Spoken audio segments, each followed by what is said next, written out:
नाज़रीन, हुकूमत और हुकूमती इत्तेहाद इसमें शामिल सियासी जमातें कुछ जल्दी में हैं। शायद उन्हें खबर हो चुकी है कि तमाशा कब ख़त्म होगा और पर्दा कब गिरेगा। इस हवाले से आर्मी चीफ की अपॉइंटमेंट के हवाले से भी डिस्कशन में कुछ तेज़ी आई है और हुकूमत और ख़ास तौर पर पाकिस्तान मुस्लिम लीग नवाज़ का ये ख्याल है कि अगले 8-10 दिन में ये प्रोसेस शुरू कर दिया जाए, यानी कि अक्टूबर के एंड में ये प्रोसेस शुरू हो जाएगा। टॉप 5 जो लोग हैं उनके हवाले से समरी हुकूमत का ये ख्याल है कि वो ये काम कर सकेंगे और तैनाती कर सकेंगे। इसके साथ साथ कुछ और चीज़ें भी नाज़रीन ज़रा उस पर तफसील से बात करेंगे कि पार्लिमान में आज हुकूमत और ख़ास तौर पर वफाकी वज़ीर दिफा ख्वाजा आसिफ ने जो तकरीर की और पाकिस्तान के जो 75 साल से मसाइल हैं उसका ज़िम्मेदार पाकिस्तान के इदारों को ठहराया, सियासतदानों को ठहराया, अदलिया को ठहराया, फ़ौज पाकिस्तान को ठहराया। इसके साथ साथ वफाकी वज़ीर बराए इंसानी हकूक़ रियाज़ हुसैन पीरज़ादा एक वेटरन पॉलिटिशियन है, मंझे हुए सियासतदान है, एक्सपीरियंस। उन्होंने ज़िक्र भी किया कि 1993 से मैं पार्लियामेंट में हूँ और लोग मुझ पर एतबार करते हैं, और उन्होंने भी कहा कि इदारों की वजह से आज पाकिस्तान के मसाइल हैं। साथ उन्होंने एक्सटेंशन के खिलवाड़ की बात की, वो क्या है वो भी आपको नाज़रीन सुनाएंगे इसी व्लॉग में कि क्या बात की। फिर प्रेस से बात करते हुए भी उन्होंने इदारों को ज़िम्मेदार ठहराया जब दोबारा रिपोर्टर्स ने सवाल किया। फिर वफाकी वज़ीर बराए इन्वायरमेंट शहरी रहमान साहिबा, उन्होंने भी तकरीर की और सवात के हालात का जो ज़िक्र किया उसमें उन्होंने चंद ऐसे सवालात उठाए जिससे फिर बंद कमरों में किए गए फ़ैसले जो हैं उसके हवाले से सवालात उठते हैं। अब ये वही चीज़ है जो हुकूमत इत्तेहाद भी कह रहा है, जो साबिक़ वज़ीर आज़म इमरान ख़ान भी कह रहे हैं कि जो बंद कमरों में हैं फ़ैसले वो काबिल कबूल नहीं हैं। पाकिस्तान की आवाम जो फ़ैसले करे वो काबिल कबूल हैं, कोई बाहर से बैठ के डिक्टेट नहीं कर सकता। और यही चीज़ आज हुकूमती इत्तेहाद की तरफ से भी आई। और अगर नाज़रीन सुप्रीम कोर्ट ऑफ पाकिस्तान में जो नेशनल अकाउंटेबिलिटी ब्यूरो के हवाले से जो ऑर्डिनेंस पे इमरान ख़ान की पिटीशन वहाँ पे चल रही है उसकी अगर कार्रवाई देखें तो कल और आज जस्टिस मंसूर अली शाह साहब ने ये सवाल उठाया कि क्या अफवाज पाकिस्तान को नैब के इस कानून में क्यों शामिल नहीं किया गया, उन्हें जो इस्तिस्ना दिया गया है उसकी क्या वजह। इस हवाले से उन्होंने सवालात उठाए कि इमरान ख़ान की पिटीशन में ये ज़िक्र क्यों नहीं है। और सवाल ये बिल्कुल बनता है कि क्यों किसी को इस एहतसाब के दायरे से निकाला जाए, और क्या ये आर्गूमेंट जस्टिफाइड है कि जी हमारा तो अपना एहतसाब का निज़ाम है। तो अपना एहतसाब का निज़ाम तो फिर पार्लियामेंट का भी है, पब्लिक अकाउंट कमेटी वहाँ पे भी है, सुप्रीम कोर्ट का अपना है। तो हर एक ने क्या अपनी अलग अलग 1.5 ईंट की मस्जिद बनानी है। अगर एहतसाब है तो सबके लिए है, कोई इससे बड़ा या बाहर नहीं हो सकता। और जस्टिस मंसूर अली शाह से के हवाले से मंसूब करके जो चीज़ रिपोर्ट सामने आई वो रिपोर्ट्स ये आई कि उन्होंने ये भी कहा कि फ़ौज के इदारे तो बहुत सारे बिजनेसेस भी करते हैं, तो उसमें क्या एहतसाब नहीं होना चाहिए। बहुत वैलिड सवाल आते हैं। तो ये जितने भी नाज़रीन अब जो डिबेट हो रही है अक्रॉस द पॉलिटिकल डिवाइड, चाहे तहरीक इंसाफ हो, चाहे नून लीग हो, चाहे दीगर इत्तेहादी हों, वो ये सब करें, लेकिन एक चीज़ का अंदाज़ा हो रहा है कि हुकूमती इत्तेहाद इस वक्त जल्दी में बहुत है। और ख़ास तौर पे कुछ उनकी परेशानी की वजह हालिया कोर कमांडर कॉन्फ्रेंस है, और उससे पहले जो ज़िमनी इंतखाबात में इमरान ख़ान साहब की फतह हुई उससे बिल्कुल बहुत ज़्यादा परेशानी है कि पता नहीं हो क्या रहा है। और ऊपर से शेख रशीद साहब हैं, वो इनकी नींदें हराम कर देते हैं कि पता नहीं कौन कौन से खुफिया फ़ैसले हो गए। हालांकि ऐसी कोई चीज़ नहीं है। अभी तक अक्सर लोगों का यही ख्याल है कि इमरान ख़ान को ट्रक की बत्ती के पीछे लगाया गया। MQM अपनी जल्दी में कि जी हमारे मुकदमे ख़त्म करें।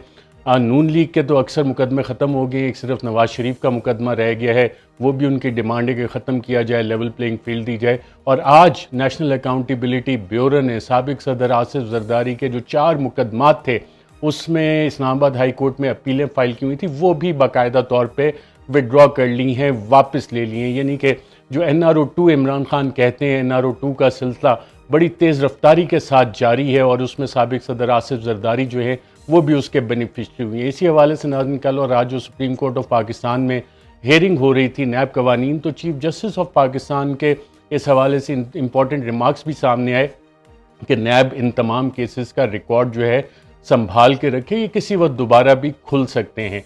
जस्टिस एजाजुल एहसन साहब ने भी कहा कि कोई रह तो नहीं गया जिसने इस नैब कवानीन का फ़ायदा ना उठाया और इन तरामीम का फ़ायदा ना उठाया। और जिस तरह का उसमें इस्तिस्ना दिया गया है उससे तो मुल्क में जो एहतसाब का अमल है, जो हेयरिंग का खुलासा है कि आगे मज़ीद चल नहीं सकता। ये हेयरिंग अभी फ़िलहाल जारी है। ख्वाजा हारिस इस पे अपने आर्गूमेंट्स दे रहे हैं। जस्टिस मंसूर अली शाह साहब के बहुत अच्छे इस पे सवालात ऑब्जर्वेशन सामने, जस्टिस एजाजुल एहसन की और ख़ुद चीफ जस्टिस उमर अता बंदयाल साहब की। NRO 1 नाज़रीन जब दिया गया था तो उस वक्त सुप्रीम कोर्ट ऑफ पाकिस्तान ने उसे कल अदम करार दे दिया था।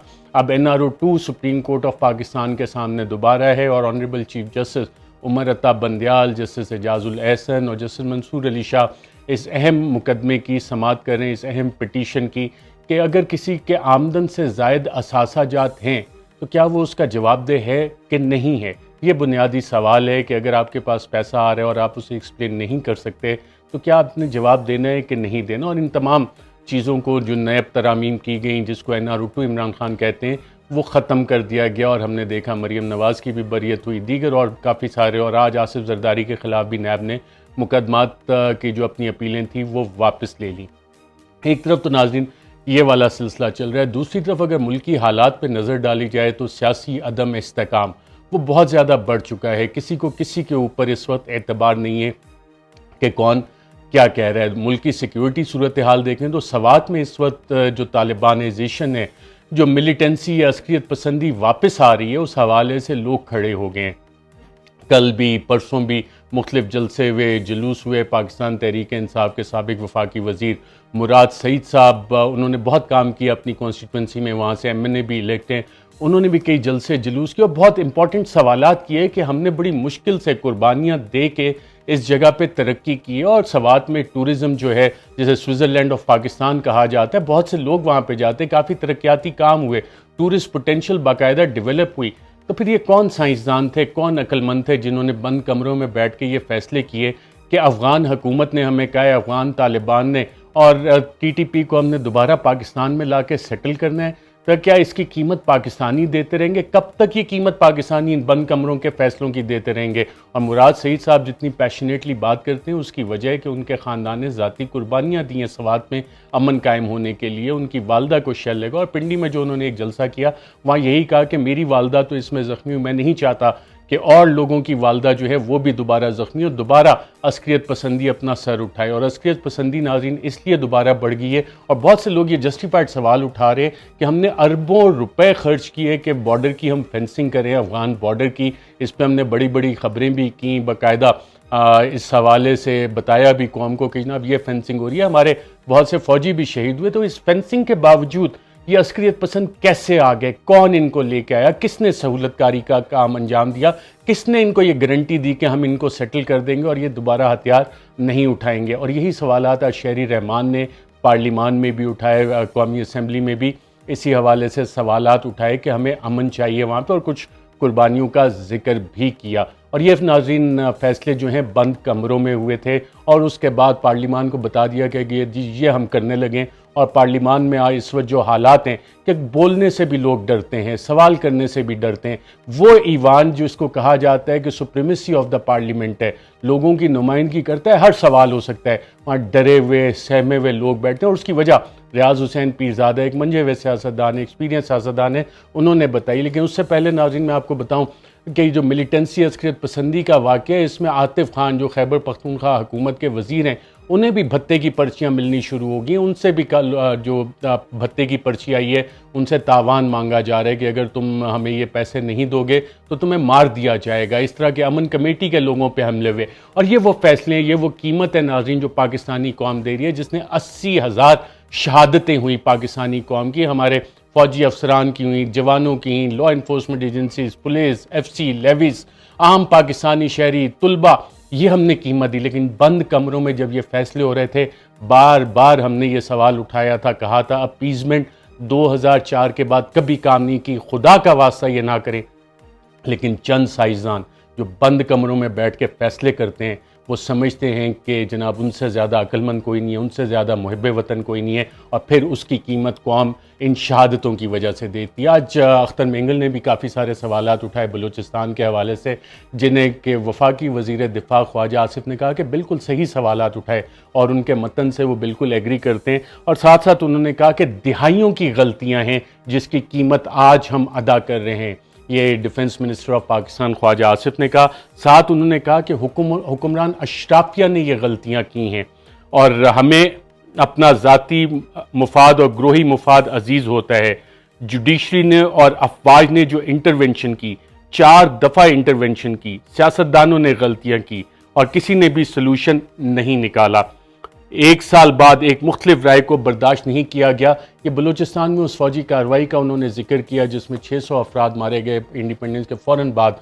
वहाँ पे बाकायदा तौर पे जिसको कि इंसर्जेंसी इंसरेक्शन कहते हैं, पहली इंसरेक्शन का उसे नाम दिया गया, उसका हवाला दिया गया ख्वाजा आसिफ साहब की तरफ से, वफाकी वज़ीर दिफा की तरफ से। साथ उन्होंने कहा सवात में जो कुछ हो रहा है, सवात का उन्होंने भी सवाल उठाया और यकीनन ये सवाल उसी कॉन्टेक्स्ट में कि जिन चंद अक्लमंदों ने, साइंसदानों ने ये समझते हुए कि जी हमसे ज़्यादा मुहब्बे वतन कोई नहीं, हमसे ज़्यादा अकल किसी को नहीं है, और वापस लाने का ये फ़ैसला किया क्योंकि अफ़गान तालिबान ने ये कहा था इनको वापस लेके जाओ, इनसे बातचीत करो, इन्हें रीसेटलमेंट करो। बंद कमरों में वो फैसले हुए और उसके बाद पूरी कौम पे थोपे गए। उसका हवाला दिया ख्वाजा आसिफ साहब ने।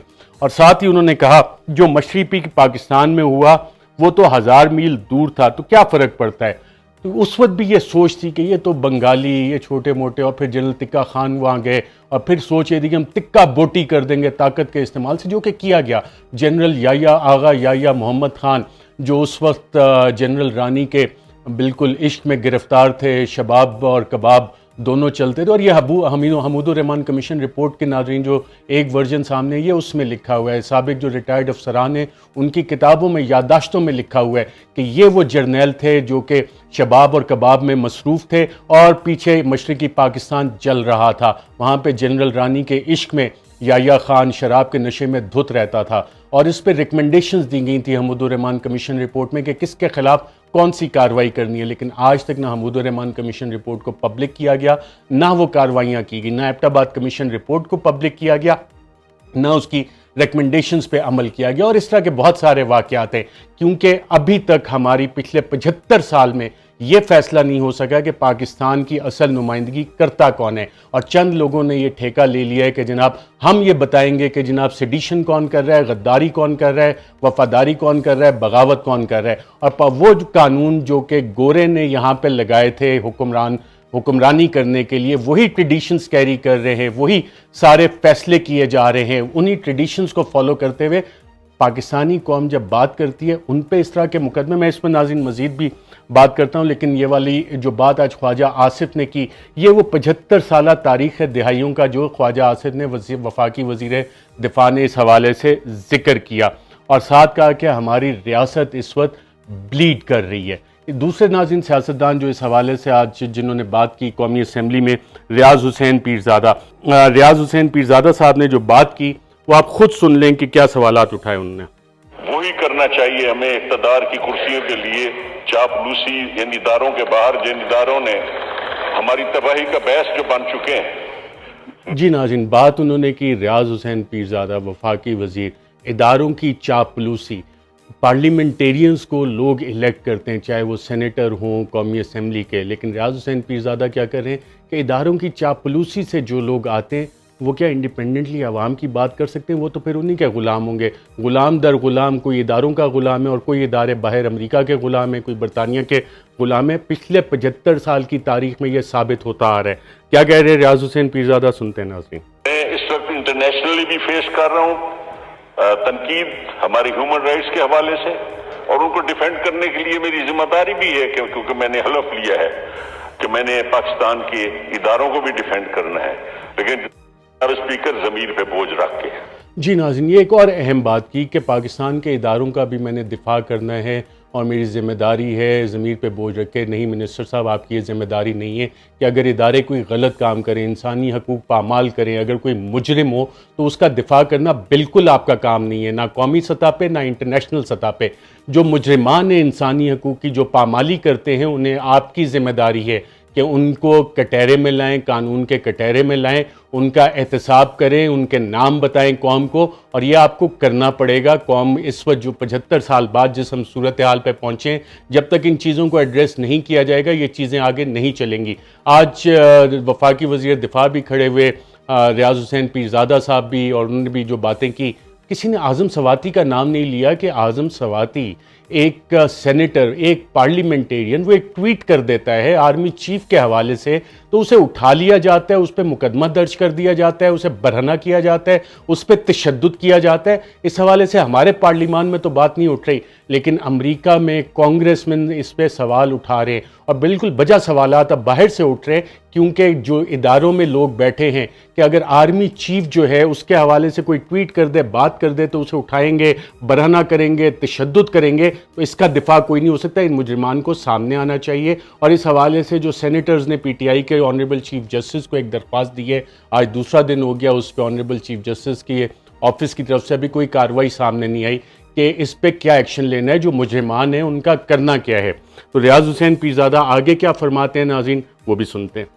पाकिस्तान के इदारे, मैं खुल के कहूंगा, न अदलिया अब हमारा तहफ़्फ़ुज़ कर सकी है, न हमारी अफवाज तहफ़्फ़ुज़ कर सकी है। और ये जो ब्लीडिंग हो रही है, ये सिर्फ बलूचिस्तान के लिए तो हमारा दिल हमेशा रोता है।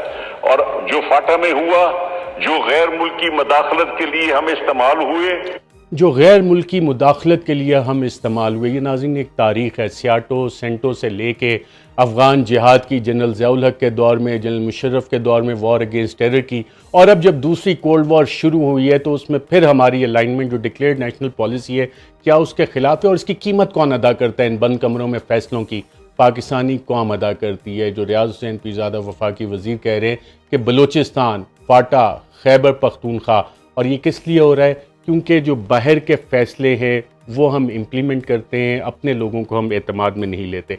इसके आगे उन्होंने एक और बात की, वो भी सुनते हैं नाज़रीन। जो हमारे इदारे इस्तेमाल हुए और जिस तरह पार्लियामेंट में लोगों को चुन के और यहाँ पे सिलेक्टेड आ गए, और जिस तरह एक्सटेंशनों के चक्कर में इस मुल्क के साथ खिलवाड़ होता है, ना अदलिया इसको संभाला दे सकी है। आज हमें बुलाया जाता है कि जी जेलों में आबादी, एक्सटेंशन के चक्कर में खिलवाड़ होता है। अब ये एक्सटेंशन किसकी हुई? एक्सटेंशन किसी चीफ जस्टिस को तो मिली नहीं, एक्सटेंशन किसी प्राइम मिनिस्टर को तो मिली नहीं, एक्सटेंशन किसी पार्लियामेंटेरियन के टेन्योर में तो हुई नहीं। एक एक्सटेंशन पिछले दौर में हुई है जिसमें इन सब ने वोट डाला था और प्राइम मिनिस्टर से ज़्यादा वोट दिए थे, वो चीफ ऑफ आर्मी स्टाफ की जनरल कमर जावेद बाजवा की एक्सटेंशन थी, जिसमें ये सब दौड़े दौड़े गए थे। और नवाज शरीफ ने लंदन से बाकायदा ख्वाजा आसिफ को कहा था कि 1 मिनट में जाओ और जनरल बाजवा के हक में वोट डालो, और फिर मैक्सिमम मेजॉरिटी से जनरल बाजवा की एक्सटेंशन की गई 3 साल की।